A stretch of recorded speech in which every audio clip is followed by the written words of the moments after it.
Her first love accused me of plagiarizing his research, and at graduation, she publicly demanded I apologize to him. "Why don't you return what doesn't belong to you?" she asked. Indeed, I should. So I left her city, discarded the engagement ring, deleted all her contact information, and returned her to her first love. I thought our paths would never cross again. Yet, 6 years later, at a research symposium, she spotted me in the crowd, shielding a female companion from insistent drinkers. In front of everyone, this woman, known as the Ice Queen of Academia, tearfully asked, "Was it because of her that you didn't want me?" The auditorium was packed. Everyone looked at me with disgust and contempt. Whispers reached my ears. "He has the nerve to show up at graduation. I'd have killed myself if I were him." Yeah, rich kids can get away with anything. Their disdain threatened to drown me. When the rumor of my plagiarism against Su Yuxuan spread, their expressions had instantly changed. No one doubted it. Su Yuxuan was always the golden boy, popular and talented. And me, the spoiled rich kid, always picking on him, and now stealing his work. All because he was Xie, my girlfriend's first love. Clutching the USB drive in my pocket, I tried to defend myself, but then Xie and Su Yuxuan approached. Su Yuxuan, with a patronizing smile, addressed the crowd. "It's okay. Joey just had a momentary lapse of reason. We're all classmates, let's not blame him." He sounded forgiving, but his words solidified my guilt. Xie gazed at him with Xinteng, Xianteng, a mixture of heartache and tenderness. "Yuxuan, you're too kind. This is plagiarism. A thief like him doesn't deserve your defense." My heart ached. Seeing my pained expression, Xie turned away in disgust. "Stop looking at me like that, as if I've wronged you," she snapped. "I haven't wronged you. You've wronged Yuxuan. How could I not have seen what kind of person you are?" The pain intensified. I could bear everyone's accusations, but not hers. We'd grown up together. Didn't she know me? I turned to leave. "Joey," she called out, "since we're all here, why don't you apologize to Yuxuan publicly? Otherwise." I looked at them, her arm linked with his. They were the couple, childhood affection lost to a first love. "Why?" I started, but she cut me off. "Apologize, or we're breaking up," she said coldly. "Why don't you return what doesn't belong to you? Don't be so selfish." I nodded, loosening my grip on the USB drive. "Yes, it should be returned." I walked onto the stage and handed it to the technician. "Teachers, classmates," I announced, "before we begin, allow me to address a personal matter. I accuse Su Yuxuan of plagiarizing my research and framing me." Xie rushed the stage and slapped me. "Joey, what are you talking about?" she shrieked. Behind me, the screen displayed the contents of the drive. Detailed outlines, drafts, everything proving my authorship. Su Yuxuan paled, sweat beading on his forehead. The crowd murmured, their faces a mixture of confusion and disbelief. I looked at Xie. "Hey, I'm not a thief. This is my work." After the plagiarism accusation, Xie had been furious, calling me disgusting and a thief in front of everyone. I didn't care what others thought, but I feared her misunderstanding. She despised dishonesty, so I desperately searched for proof, only to realize she wasn't the person I loved anymore. She changed. She glanced at Su Yuxuan with concern, then turned to me, anger flaring.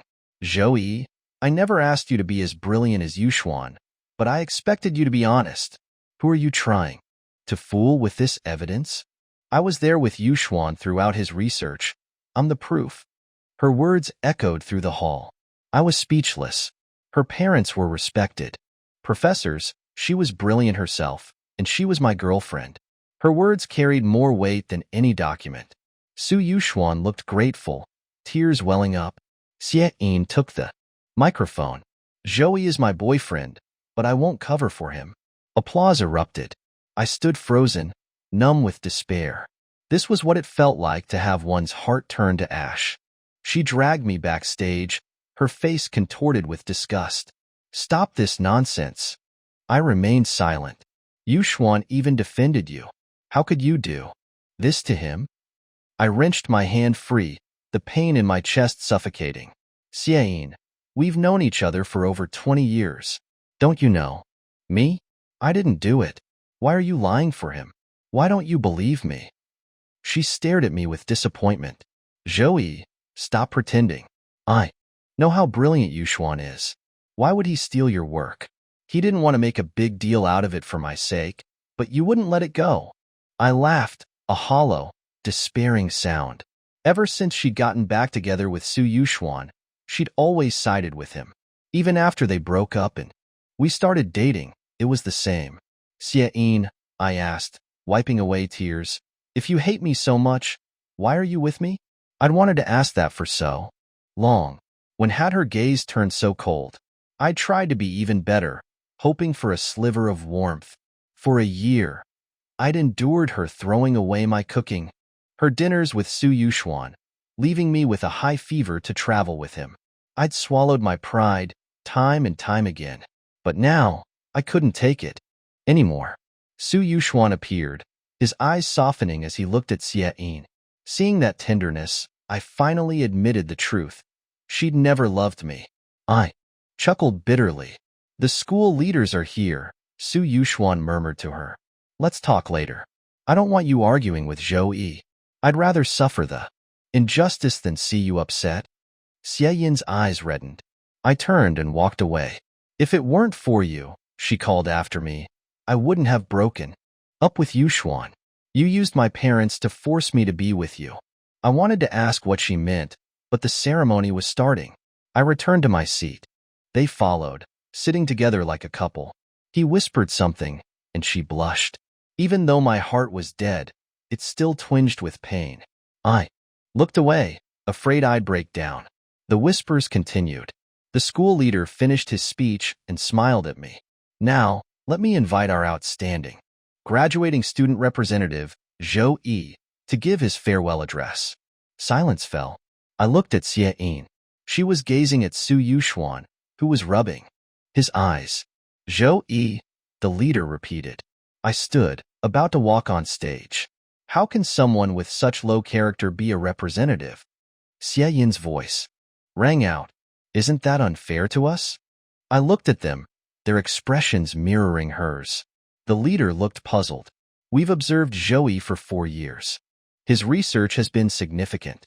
This decision was made after careful consideration.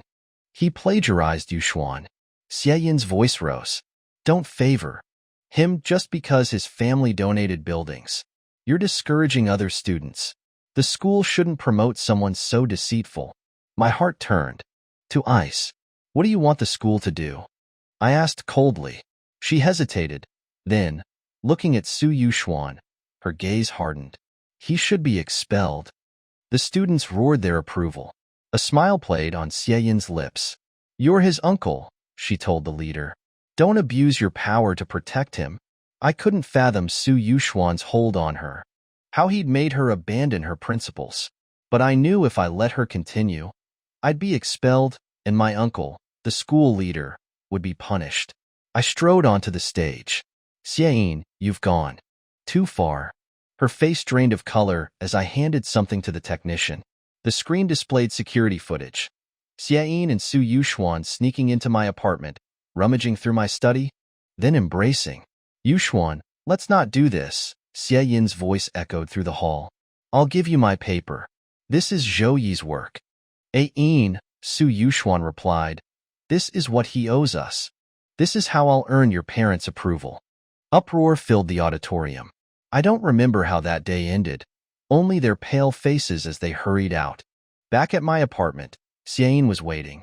You're pleased with yourself, aren't you? She sneered. Pleased about what? You know how hard it is for Yuxuan. He's an orphan. You got him expelled. Her chest heaved with anger. I remembered a girl in elementary school holding my hand, saying I was handsome and she wanted to marry me. Xiayin, just as furious, had declared, Zhou will marry me. We'll be together forever. Now, she defended another man. Xiayin, I said. Softly, you and Su Yuxuan broke into my apartment and stole my research. You framed me. I spared you. But you keep trying to destroy me. Haven't I been good? To you? Why? She avoided my gaze. You wouldn't have forced us to break up if you were truly good to me. You wouldn't have installed cameras. You wouldn't have done this to me, made me so unhappy. Your family is rich. What's a little bad publicity? You can just quit research. But it's different for you, Xuan. Her voice rose. I wanted to laugh. Was I supposed to sacrifice myself for them? Did my family's wealth justify their actions? She continued ranting, her face twisted with anger. I'd loved this woman for years. I'd given up studying abroad for her. It wasn't worth it. You suggested installing the cameras, I reminded her. 6 years later, I returned to City A at my parents' insistence to meet Xin Lanting, the daughter of a crucial business partner. They were busy and wanted me to represent them. I understood. They were worried about me, still single, still haunted by the past. It was a veiled attempt at matchmaking. I wasn't interested in dating. My previous love had stripped me of the courage to love again. But I couldn't deny Xin Lanting's beauty. She was a researcher, impeccably dressed. Her eyes lit up when she learned I'd studied abroad. She invited me to a symposium, and I agreed. She picked me up, looking stunning in a business suit, her long curls cascading down her back. Do I not look like a researcher? She teased. The pursuit of beauty is human nature, I replied. Researchers are human too. Her smile deepened. I spent the symposium by her side, watching her interact with leading figures in the field. I ran into old classmates who apologized for their past behavior. I didn't hold it against them. They'd been deceived. Xin Lanting's position was more prominent than she'd let on. Seeing her drink herself red in the face, I felt a pang of sympathy and began intercepting the toasts. Looks like our esteemed institute flower has a protector, someone joked. Xin Lanting blushed crimson, swaying on her feet. I caught her just as she stumbled. Zhou Yi, a familiar voice called. It was Xie Yin. Seeing her again felt surreal. She rushed towards me, oblivious to the staring crowd. Zhou Yi, why did you leave without a word? Do you know how scared I was when I couldn't find you? You loved me so much, why did you do this to me? The hall fell silent. I tried to move away, Xin Lanting still in my arms. Let the past be, I said, not wanting to become the subject of gossip, but she grabbed my hand. Was it because of her that you didn't want me? She asked, tears streaming down her face. The whispers intensified. I tried to pull away, but her grip tightened. Seeing my resolve, panic flickered in her eyes. She'd always believed my devotion was unwavering. Zhou Yi, please don't leave me, she pleaded, her voice choked with sobs. He can't, Xin Lanting interrupted, her gaze sharp. Because he's with me now. Xie Yin looked at me, stunned. She raised her left hand, revealing a ring on her finger. Zhou Yi, we're engaged. How can you be with her? Her voice trembled. You said I was the only one you'd ever love. Her grip was painful. I wanted to laugh. 6 years later, she was still so naive. Seeing that ring, I remembered the one I'd planned to propose with, the one I'd discarded before leaving for Mgwa, heartbroken and disillusioned. She'd said I should return what didn't belong to me, so I'd returned her to her first love. The thought of Su Yuxuan sparked a flicker of resentment. I tried to forget Xie Yin, to let go of the love and the pain. But Su Yuxuan, him I still hated. At first, for his manipulation, for turning Xie Yin against me. Later, I realized her heart had always been biased. But now, seeing her tears, I felt a surge of disgust. Perhaps for the memories of that agonizing year, the isolation, the judgment. I yanked my hand free. Xie Yin, you said I should return. What doesn't belong to me? Her face paled, but she clung to me. Zhou Yi, I can't live without you. Don't leave. I laughed. Who do you take me for? Stop holding on. I don't want Su Yuxuan accusing me of something else. I'm too old for this. At the mention of his name, she recoiled, her eyes filled with tears. I felt nothing. Whatever had happened between them in the past 6 years couldn't have been good, or she wouldn't be here now, remembering my kindness. I didn't want to prolong this, especially not in front of her kind parents. Shinlanting, sensing my discomfort, pulled me away. Feeling her warmth, my heart softened. I wished someone had reached out to me during that dark time. I still dreamt of being surrounded, judged, desperate for help, but finding none. Outside, I breathed a sigh of relief. "Thank you," I said to Shinlanting. She squeezed my hand. As we turned to leave, Xieyin's voice called out, "Zhou-yi, I won't let you leave with her." She rushed towards us, tripping and falling in her haste. Seeing Shinlanting and me together, her expression faltered. "Can we talk?" she asked. I scoffed, my disgust growing. What was there to talk about? Her betrayal? Her public humiliation of me and my uncle? I'd loved her blindly, even knowing about Su Yuxuan. When she'd asked, "Zhou-yi, do you like me? Will you be with me?" I'd said yes without hesitation, like a moth drawn to a flame, only to be burned. I couldn't imagine what would have happened without that security footage. What right did they have to treat me like that? What was my crime? Loving her? I didn't fear the judgment of others, only hers. But she'd never stood by me. I shuddered, the memory of that isolation visceral. I tried to avoid her touch, the memory of her past. Manipulations too fresh. Shinlanting intercepted, pushing Xieyin's hand away. This enraged her. "Why have you changed?" she cried. "Why don't you love me anymore? Why do you like her?" I looked at her. She was still beautiful, but her gaze was unfamiliar, filled with a love I'd never seen before. Before, it had always been resentment, indifference. The old me would have rejoiced, but I wasn't that person anymore. "Xieyin," I said, 6 years ago. "I forced myself to let you go. I don't love you anymore. Let's be adults about this. Please, don't contact me again." She shook her head frantically. "No." I sighed, exasperated. Shinlanting, unaware of the details but knowing of Xieyin's past cruelty, could only watch with sympathy. "Xieyin," she said gently, "you and Joey are over." "You hypocrite." Xieyyin spat. "If it weren't for you, he wouldn't have left me. You bitch." I couldn't stand it any longer. I pulled Shinlanting up. Xieyin's eyes blazed. She grabbed a cup of coffee and threw it at Shinlanting. I shielded her, the hot liquid drenching me. Xieyyin gasped, devastated by my protectiveness. I wiped my face, taking a napkin from Shinlanting. "Xieyyin," I said coldly, "I didn't leave you because of Shinlanting, or even because of Su Yuxuan. You know why I left. Let's clear this up so you'll leave me alone. When I was 15, I wanted to confess my feelings, but you said you saw me as family. So I hid my love, followed you to a university, giving up a chance to study abroad. I never told you, never wanted to guilt you.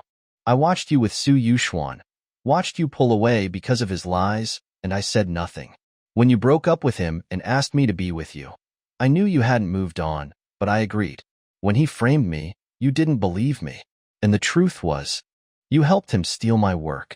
I looked at her pale, trembling form. "I gave you so many chances, Xieyyin. You threw them all away." After that confrontation, Xieyyin disappeared, taking a leave of absence from the research institute during a crucial project. Shinlanting worked late every night, and I waited for her in the cafe downstairs. My parents said it wasn't safe for a woman to be alone at night, but I also wanted to be there for her, to offer some respite from the pressure. Seeing her exhausted face, I felt a pang of sympathy and resentment towards Xieyyin. I was finally over her, capable of blaming her for something. I handed her a warm nightcha, milk tea. She sat in the passenger seat, recounting amusing anecdotes from work.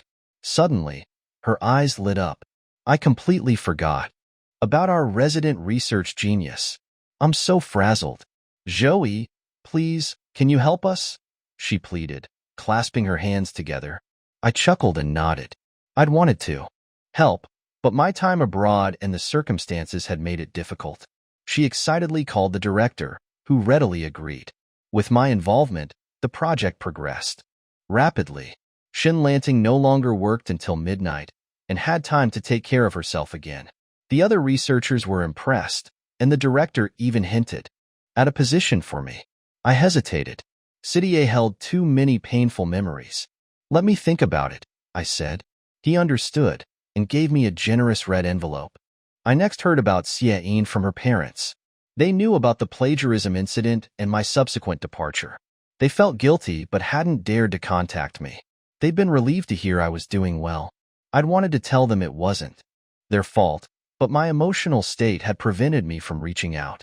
Now, finally over Xie, I intended to call them. But the project with Shin Lanting consumed my time. Then, Xie Yin's father called. His voice was kind, but raspy. Xiao Yi, how are you doing? He asked awkwardly. My heart sank. What's wrong? I pressed. Yin is very ill, he finally admitted. She wants to see you. But I don't think you should come. This is her karma. After the call, I felt a strange sadness. I'd imagined we'd never speak again. But hearing of her illness, I remembered the happy times before Su Yuxuan. Humans are complicated. Shin Lanting saw my distress. I told her everything. I feel obligated to go for her parents, but I also dread it, I confessed. She hugged me. You probably don't remember, but Xie and I fought when we were kids. I told you I wanted to marry you, and she got furious. I always admired you, your intelligence, your looks. I chose research because you loved it, but I discovered I truly loved it too. She sighed. I'll go with you to see her. She saw through my hesitation. At the hospital, her parents looked older, their hair streaked with gray. Their expressions were a mixture of joy and guilt. Shin Lanting squeezed my hand, offering silent support. Xie was thin, frail, her hair sparse. Zhou Yi, you came, she whispered, her eyes lighting up. I sat beside her, the anger and resentment fading.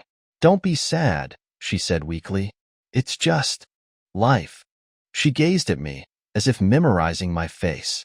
When you left, I didn't feel much. I loved Su Yuxuan, but after I moved in with him, I realized he wasn't who I thought he was. He was selfish, using me for my connections. Our second breakup was messy. My parents and yours helped me. They must have been so angry, they stopped talking to me. It's my karma. I found your ring. I thought, if I kept it, you'd come back. She raised her frail hand, the ring sparkling. Call Shin Lanting in, she said, managing a weak smile. I won't yell at her. I brought Shin Lanting in. Xie looked at her with a flicker of envy. She coughed, then, with effort, recounted my ordeal.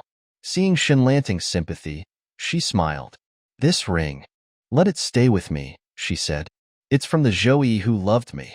Shin Lanting, I'm giving you the present Zhou. Outside, Xie Yin's father thanked me, his voice choked with emotion. Seeing his stooped figure, I felt a pang of sympathy. Anything you need, I offered. It's all right, he said. Yin's brother is coming. Shin Lanting and I walked through the bustling streets, ending up at a park filled with blooming roses. Zhou, she said, will you try being with me? I opened my mouth to speak, but she continued, I know you're hesitant, but I'm not. I know you're not someone who clings to the past. She sighed. I'm sorry, Zhou. I'm late. I smiled, a weight lifting from my chest.